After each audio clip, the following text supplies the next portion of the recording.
Good afternoon, class. This is the final discussion for our career development class. So, this is discussion question number 8, the video post.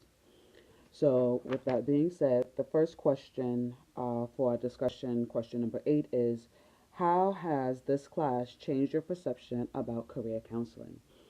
It has changed my perception because I did not understand and I did not realize the importance of career counseling.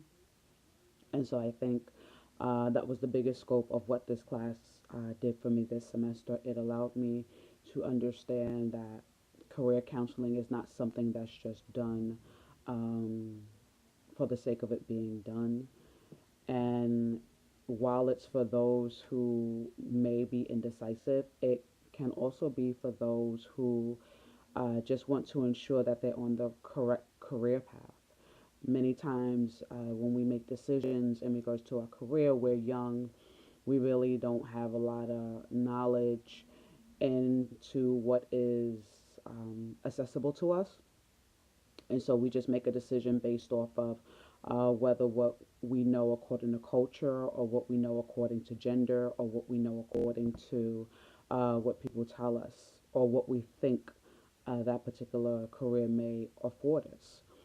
And so, with that being said, through the study of this course, it allowed me to understand that career counseling is important just so that we can ensure that for our own self knowledge and our own self awareness, that we are pursuing those things that would be considered our strengths, but also looking at those things that are our weaknesses and focusing on them, not to the fact of browbeating ourselves, but for the fact of understanding what lies there and how we can even strengthen those so that they can be a back burner assistance to us in times of need. The second part of discussion question number 8 says, do you believe that career counseling is personal counseling? And I believe that they are both separate. Whereas career counseling focuses on vocation and employment, personal counseling pertains to those matters within the personal center of a person's life, such as issues with temperament, issues with maybe even disorders that a person may have. I believe that those two particular counselings are separate entities. However, that does not mean that they cannot be combined or they cannot be an overlap. I am a firm believer that career does affect home and other areas of a person's personal life, and I believe different areas of a person's personal life can affect their employment or their vocational setting. So they're not the same. I believe that they are intertwined of two different and separate entities.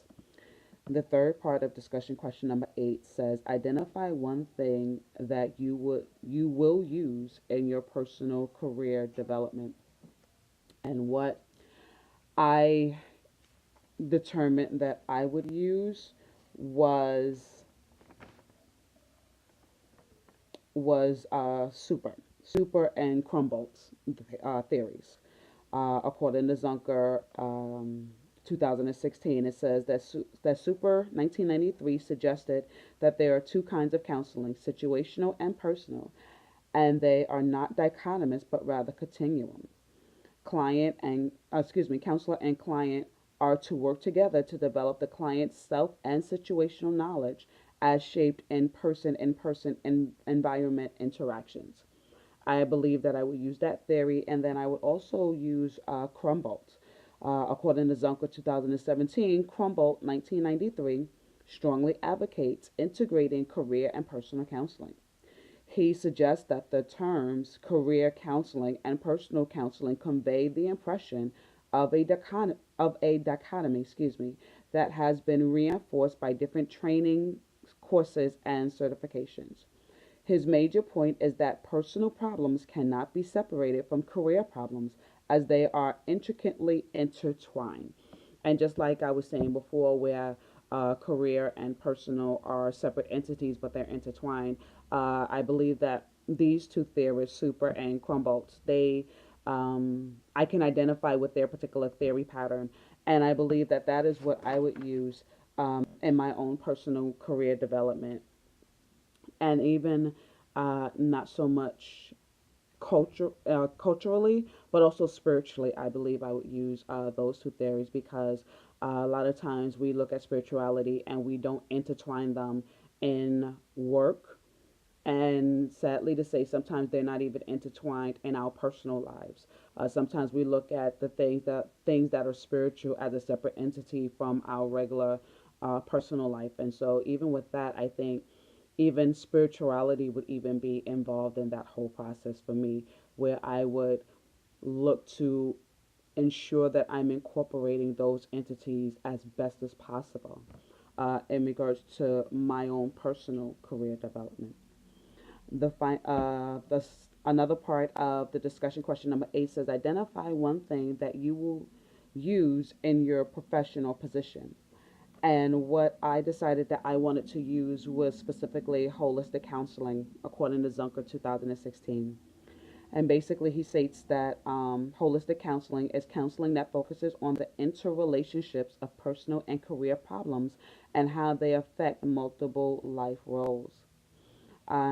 With that, I believe that if we're not looking, or if I'm not looking holistically at a person, I can end up doing them a disservice because I can be leaving an aspect of their life out that may hold a big portion of to what the issues may be going on in career and personal. So with that being said, and thus moving forward, I would look strongly into ensuring that I am producing holistic counseling for clients that I do interact with in the future, just so that they can feel that every area of their life is being attended to. Many times, clients do not have all the areas of their lives attended to, and I believe that in doing holistic counseling, all the areas of their lives will be attended to, so that way they can feel more well-rounded, excuse me, and whole as an individual. And then finally, the last part of the discussion question is to post any reactions or comments to chapter number 5. And what I found really interesting about chapter number 5, according to Zunker 2017, was listed in section 5.2, which talks about the determinants of well-being in the workplace. When I looked in the box 5.1, where it indicates the well being in the work environment, I was really moved because of the 10 specific items that was listed here in this box. And this is according to War in 1987 and 2005. What really moved me about this is that I could see a lot of what's going on in my current place of employment now in these particular areas, in these particular brackets. For instance, section number 2 in the box 5.0 says opportunity for skill use. The ability to make use of one's skills promotes and provides opportunity for growth and self satisfaction. Successful use of skills enhances one's feelings of competence. And when I thought about this, I thought about maybe a supervisor who may like to micromanage. And the reason why I thought about that is because when a person micromanages, they consistently tend to hover over you. And when they do that, it takes away that sense of competency from a person. It makes the person feel like no matter what they do, they'll never do it right. And then competency diminishes. And then after a while, you've created a worker that has no confidence, has no ability, and then they end up with the tail end of not being able to stay in their job because of the fact of these issues. But the question really became, were the issues initially already there, or were they created by the person that was sent to supervise over the person? And so for me, that really spoke volumes to me, because it happens so many times. Sometimes I do believe that people do have issues where they can be a little over their head, where they are not able to do specific tasks. But then I also believe that there are people who create these kind of people, where they become so anxious that they'll never do anything right, that they feel incompetent in what they do, and they don't have confidence in their ability. And so I find it to be a two-way street here. And it made me think about, okay, those who I will counsel, trying to get down to the nitty gritty of even that. Was it something that's always been the case? Was it something that developed? Was it something that occurred? Was it a life situation that formed this? But to be able to go deeper in allowing me to understand the client from a deeper perspective, in regards to that, and not even just the client, but just even my own self when it comes to employment, and having that confidence in my own skills and my own ability and my own competence. So out of chapter number 5, that was what really stuck with me the most. Is about the determinate well being in the workplace. Thank you so much for listening. I'll see you guys soon. Take care now.